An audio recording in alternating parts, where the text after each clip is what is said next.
Hi, I'm Jonny. I'm a group facilitator with Change, Grow, Live.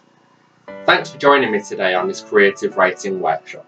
What we're going to run through today is a few top tips and some structure of that writing process. Your story, your way. There's no right or wrong. This isn't a lesson, it's not a classroom, and it's not about spelling and grammar.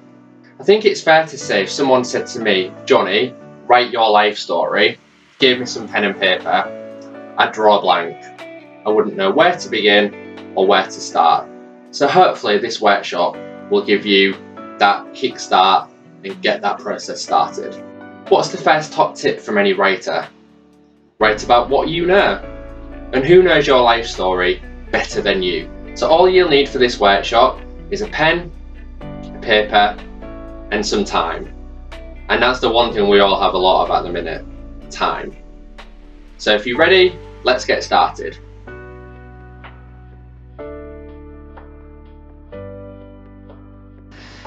In the past, when I've run this workshop in a room with people together, which I know at the minute seems very odd, one thing I often get asked is, what am I going to get from this process? And the honest answer is what you put into it. Creative writing isn't always quick, it's not always easy, and it can be challenging. But at Change Where I Live, we're all about embracing that challenge, and it's about that journey. What you put into it is what you get from it. And during these very challenging times, we want to give you a few extra tools to stay engaged, stay motivated, and make the most of this time. And one way to look at it is this lockdown is just a small part of that journey that we're all on together. And I think it would be brilliant to use this time to get creative.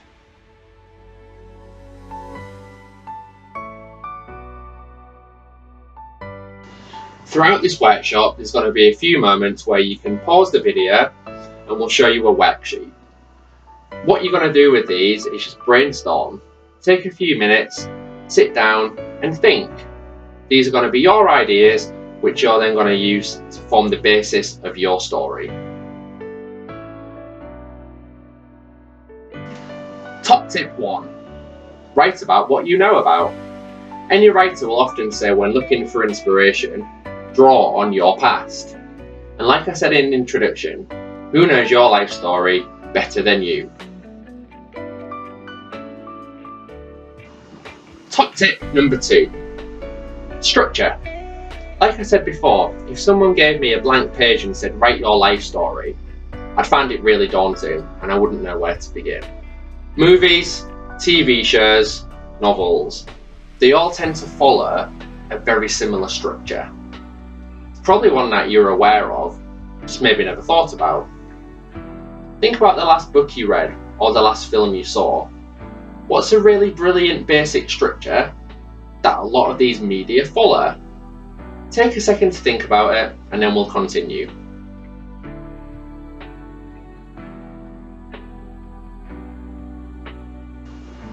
So if anybody was shouting out beginning, middle, end, fantastic, you're on to a winner. So how can we replicate this structure to help plot your life story? We're going to look at beginning, middle, and end. Change Where I Live, like I said, is all about that journey. And this really gives you the chance to take stock of the person that you were, the person that you are now, and the person that you want to become. Looking at the past with a different perspective can really help you come to terms and make sense of your life story.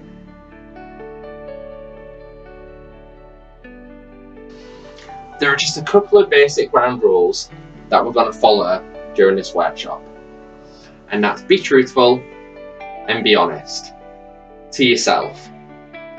I mentioned earlier that the writing process can be challenging, and I think it's fair to say when you're looking into your past and reflecting on those memories, that can be challenging.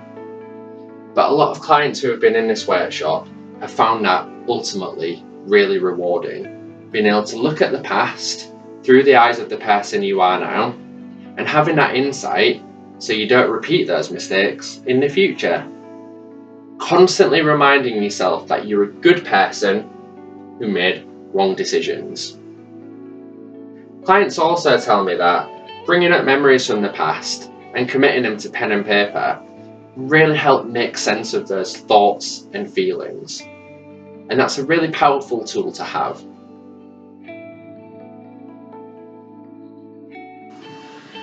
So I hope you've all got pen and paper ready, because we're going to start with the first exercise. To start with though, we're just going to do a small brainstorming activity, focusing on your past. For this workshop, we're going to look at 3 key elements that make up your past: memories, events, and feelings. What I want you to do is take 5 minutes and just think of the first things that come to mind. Don't get too analytical. If you're ready to do that, you can make a start now and get back to me in a few minutes. If you want a few tips or insights that have come from clients that have been in this workshop about what to think about, hang around for a second and we'll cover those. If not, get started. Put the kettle on, have a cup of tea, and have a good think.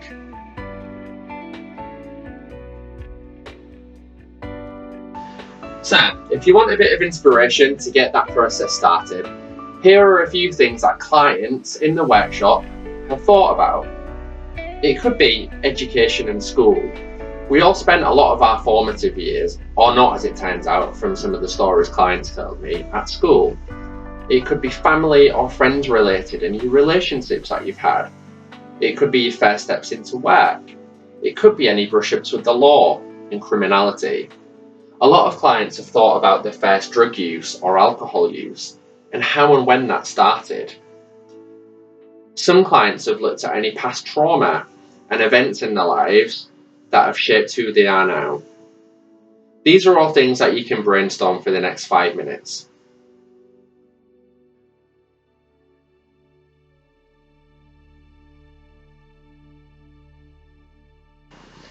Brilliant! I hope you've all got a few things written down. And don't worry at this stage if it is just 1 or 2 things for each section. It's a start, and it's more than you had 5 minutes ago. So that's brilliant. One thing that you'll often find with the creative process is that once you start, it's hard to stop. So I really would encourage you to keep a pen and paper to hand, because sometimes at the oddest time, inspiration will strike. That could be during the night when you wake up, first thing in the morning, on the toilet, or in different times on the bus, going about your day-to-day lives. Write these things down, because they're going to be the little gems that go on to form your life story.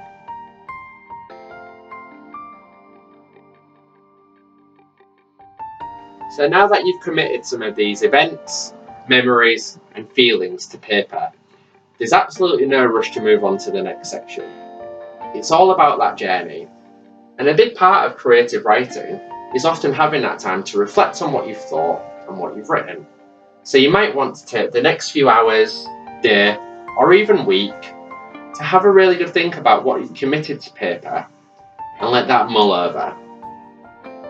What I've always stressed to clients in the past, especially if you're thinking of memories and feelings that can be challenging, is that you're not on your own, and especially now, if you need to talk to someone, reach out to your caseworker. It's really best not to keep these things bottled up inside, especially if these memories can be challenging. But when you are ready, we're going to move on to the next section, which again is all about structure.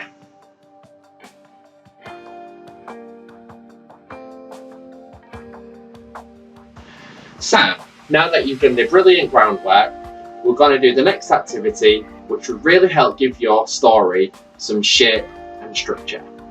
And it's a timeline. What we're going to do is take all the jumble of things that you've written down and put them onto a timeline. Now this could be something as simple as draw a line across your paper and plot the things that you've thought about, starting from the most distant to the most recent in chronological order. What you'll find is that really helps give some structure to your past. It'll also help put things in a bit of order for you as well, so you can really make some sense of the things that you've been thinking about.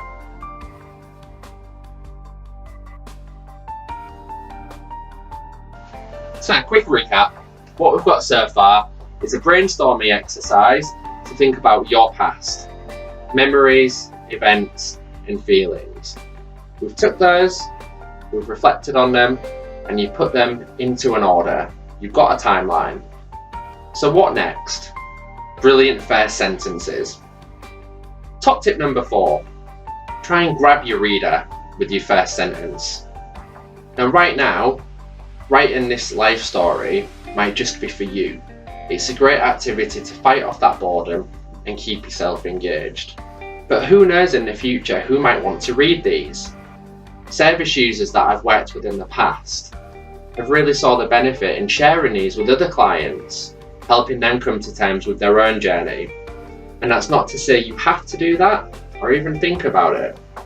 But putting the creative into the creative writing, we're now going to work on brilliant first sentences. Now, although not an autobiography, I'm going to read out what I think is a brilliant first sentence from a favourite book of mine. It's called Pig by Michael Cowan. It was the pig that woke my grandfather on the morning Gran died. It was squealing outside in the garden. The noise didn't wake him at once, but crept into his sleep and brought on a dream. Now for me, that really captivated me and made me want to read more. And I think that's the mark of a really brilliant piece of creative writing. Grab your reader. Now, as we've said in the past with your life story, be honest and be truthful. Why not be shocking? A lot of the past events that clients have told me have ranged from jaw-droppingly funny to really quite powerful to sometimes tragic.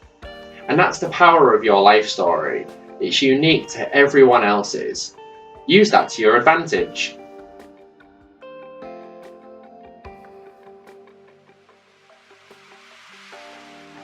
Clients have often told me in the workshop that memories and events are the things that spring most readily to mind, which is great. But one thing I really want you to focus on is the feelings. Clients have often said that back in the past, in the middle of their challenges, how they felt or how their actions impacted others around them and how they felt wasn't something they gave any consideration to. And now is a really good time to try and take stock of that. How you felt at the time, how these events or memories made you feel, and how they maybe impacted those around you.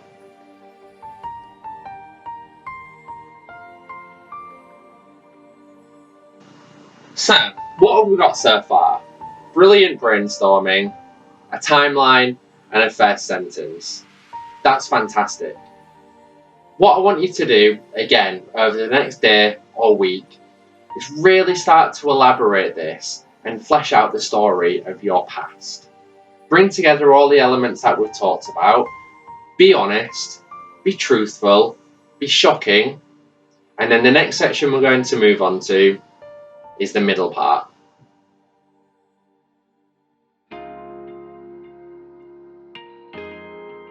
So, what we're going to move on to now is the middle part of your story, the present, the here and now.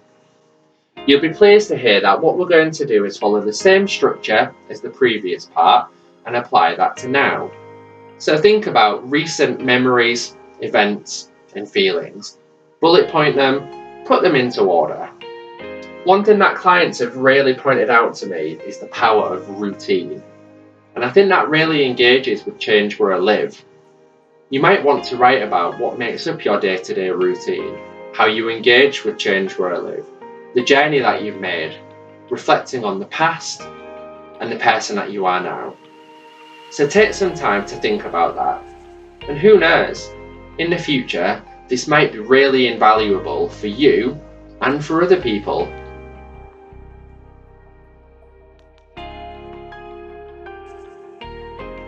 Now this is the part where you can really start to put the creative into the creative writing. It's about writing your future the way you see it. And you can take any approach to this that you want. You could keep it fictional. So like we've looked before, we've looked at the real events that have made your past and your present. But with the future, This could be about the person that you want to become or the person that you are becoming. It's completely up to you. This is a really great time to take stock of that journey that you've been on. And again, writing your future is where you see yourself going. This could be any goals that you're working with your caseworker, or your aspirations, your development put into words. And who knows, those words can become your reality. Just like thinking about your past, you may find it helpful to bullet point and look at things that might help shape your future. Again, these can be the things that we looked at right at the start of the video. Relationships, family, how you fit back into society, getting back into education or work. These are all things which are personal to you, but universal to everyone. Where you see yourself going. This is the part of the story, like I said, where if you want to get creative, you can write your imaginary future.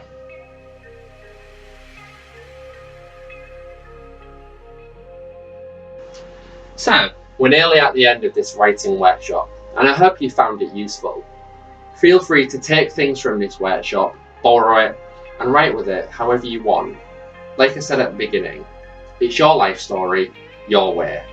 So, to end, you've bullet pointed your past, memories, events, and feelings. You've put them into a timeline to make sense. You've elaborated on these and you've written your first sentence. You've then fleshed this out into paragraphs, which has brought you along that journey to where you are now. What you've written then is your life as you see it in the future, real or aspirational. Now, if you want to stick around, we're just going to cover a couple more elements that help put the creative into creative writing. And that includes some use of metaphor and some emotive language. So if you want to stick with me, fantastic. If not, this really is just the start of your writing journey. It's not the end, it's just the beginning. Stay safe.